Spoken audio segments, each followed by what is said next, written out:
So I used to give a VOD here in Lakewood for the older Buckram, and I'd like to share with you some of the ideas and strategies that we spoke about in terms of dating. Number one is this: focus on the positive. You know, it's very, very easy to wonder about the person you're going out with and how he orders the coffee and what she says to the waiter and so on, and say, oh my gosh, you know what, maybe how is it going to work with the chinuch and so on. It's very easy to go ahead and to sort of think down the road. But the objective, really, the ideal here is on the first date is focus on the positive, look for the positive, and the job of the first date is only to get to the second date. Meaning, if you spend your time looking and working and analyzing the other person, you're not going to make the optimum impression. And if you're both doing that, then certainly it can be a little bit challenging. So rather, try to just focus on the good, look for the good, and just wow the other person. Afterwards, you can decide whether or not it's going to work for you. Next, there's something in the brain called the reticular activating system. The reticular activating system is located here in the brainstem, and interesting, right in the region of the Luz bone, and its job is to filter out unnecessary information. So whatever it is you're looking for, pretty much in this person, in life, in yourself, you're going to find. Maybe you've had the experience of having a conversation with somebody and you realize there's a much more interesting conversation happening about 10 feet away, and you can sort of mute the person in front of you and pick up that conversation. That's the reticular activating system. So what is fascinating about this is that simply by looking for the good, expecting the good, you're going to see the good in the other person. And when you do that, it's a lot easier to connect. Next, try to be besimcha. You know, we go out and it's easy to bring our day, to bring our life, to bring our baggage, to bring everything into the date. We can disagree in a lot of areas, but we all enjoy happy people. We all enjoy being around them. Try to be as besimcha and as joyful as you can. It really goes a very long way to making a good first impression. Next, try to be fully present. Meaning, keep the phone away. If the phone's more interesting than the person you're talking to, then you already have a bigger problem. So just try to focus on the person, listen, be engaged. It goes a very long way in terms of connecting to the person.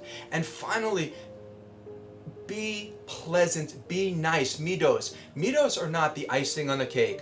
You know, when you go out with somebody, one of the things that we find most attractive about that person is whether or not they're kind.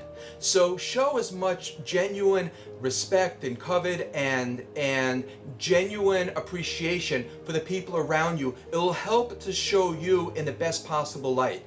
Again, midos are not the icing on the cake. They are the ikar. They're the basis. They're the eggs, the flour, whatever. I'm not even sure what goes into a cake, but that's what it is. Next, in terms of the vetting process, do your due diligence, but don't drive yourself crazy trying to see what the next door neighbor's cousin's aunt's cleaning lady says about the person. Do basic diligence, make sure this is somebody that's solid, and then go out. You don't have to dot every single I and cross every single T and get everything in a row and spend 6 months merely before you go out on a first date. Also, for something that we just found to be very, very useful is in terms of keeping it positive, and just try not to reveal all of your medical history, all of your psychological history, all the therapists you've seen, everything on the first date, with the idea that, you know what, if they don't love me for who I am, then I don't want to marry them.